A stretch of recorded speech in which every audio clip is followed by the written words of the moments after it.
Судскиот процес за пожарот во дискотеката Пулс во Кочани продолжи со сведочење на помошник на генералниот инспектор од Дирекцијата за заштита и спасување.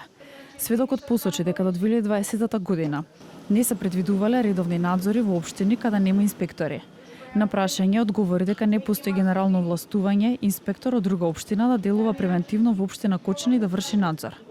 Тој рече дека немало редовни надзори во Кочани со инспектор за вршење проверка. Рече дека сега се организираат кој како е слободен и се препраќаат од сите општини бидејќи има многу барања и акции.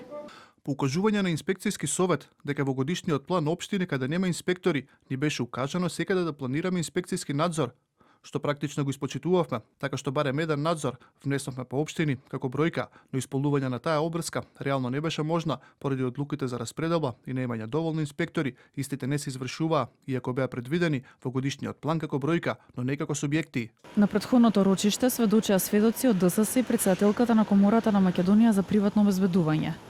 Пожарот во кочанската дискотека Пулс избувна на 16 март минатата година, за време на настапот на македонската музичка група ДНК.